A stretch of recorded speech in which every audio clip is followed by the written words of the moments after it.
ఉన్న స్వపక్షంలో విపక్షంగా వ్యవహరించే మంత్రి ఆనం రామనారాయణ రెడ్డి మరోసారి అదే పంతాలో వ్యాఖ్యలు చేయడం హాట్ టాపిక్ గా మారింది. చరిత్ర కలిగిన నెల్లూరు జిల్లా వెంకటగిరి రాజాస్ హైస్కూల్ ప్రారంభోత్సవంలో మంత్రి నారా లోకేష్ సమక్షంలోనే రెడ్డిలంతా ఒక్కటే అని పెద్దారెడ్డి పాత్ర పోషిస్తూ రూరల్ శాసనసభ్యులు కోటంరెడ్డి శ్రీధర్ రెడ్డిని హైప్ చేస్తూ మంత్రి నారాయణపై చురకలు వేశారని పలువురు చర్చించుకుంటున్నారు. ఇక ఆనం రామనారాయణ రెడ్డి చేసిన వ్యాఖ్యలు చూస్తే కార్పొరేటర్ల చేతిలో విద్యా వ్యవస్థ చిక్కుకుపోయిందని, ప్రభుత్వ స్కూళ్లను మంత్రి నారాయణ దత్తత తీసుకోవాలన్నారు. పెద్ద కార్పొరేట్ సంస్థగా నారాయణ విద్యా సంస్థలున్నాయని, కార్పొరేట్ విద్యా సంస్థల ద్వారా ఎదిగిన తర్వాతే మంత్రి నారాయణ రాజకీయాల్లోకి వచ్చారని గుర్తు చేశారు. మంత్రి సహకరిస్తే మున్సిపల్ కార్పొరేషన్ స్కూల్గా ఎలా మారుస్తారని మంత్రి సూటి ప్రశ్న వేశారు.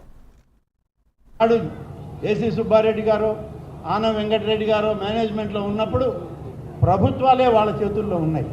ఆ వెంకటగిరి రాజాస్ అనే పేరు తీసేద్దామని అంటే ఎవరు అడ్డుకునే వాళ్ళు కూడా లేరు రాష్ట్ర ప్రభుత్వం. కానీ దాన్ని కొనసాగించి వాళ్ళ గౌరవాన్ని కాపాడు. ఆ తర్వాత ఇవాళ ఇంకొక విషయం గమనించాను. నేను నారాయణ గారితో మాట్లాడినప్పుడు కానీ, శాసనసభ్యులు, మున్సిపల్ కమిషనర్లు, అధికారులతో మాట్లాడినప్పుడు కానీ, ఈనాడు దీన్ని ఈ స్కూల్ని రివైవ్ చేసే క్రమంలో అనేక మంది కార్పొరేట్ సంస్థలు, కాంట్రాక్టర్లు, పెద్ద పెద్ద కాంట్రాక్టర్లు అందరూ కూడా వాళ్ళ సిఎస్ఆర్ ఫండ్స్ ఇచ్చి దీన్ని రివైవల్కి వాళ్ళు సహకరించారు. అలాగే బ్యాంక్స్ కూడా కొన్ని ఈ రివైవల్లో వాళ్ళు భాగస్వామ్యం అయ్యారు.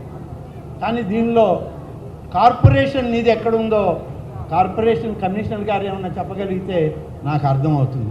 కానీ ఆయన కూడా చెప్పే పరిస్థితిలో లేడు. కానీ ఇక్కడ Venkatagiri Rajas municipal corporation high school అని దీనికి నామకరణం చేశారు. మున్సిపల్ మంత్రి గారు ప్రయత్నం చేస్తే అది మున్సిపల్ కార్పొరేషన్ స్కూల్ ఎలా వద్దో నాకైతే అర్థం కాలేదు. కాబట్టి ఇటువంటి తప్పులు భవిష్యత్తులో జరగకూడదు. ఇది ఒక మంచి ఉద్దేశంతో, మంచి ఆలోచనతో నారాయణ గారు కూడా ఆయన ఎంతో శ్రమపడి ఎన్నికలకు ముందు వాగ్దానం చేశారు.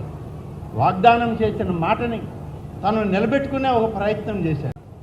వెంకటగిరి రాజాస్ కాలేజీ ఇన్స్టిట్యూషన్స్ అని మొట్టమొదట ఒక చిన్న హై స్కూల్ 18వ దశాబ్దంలో దీన్ని పెట్టడం జరిగింది.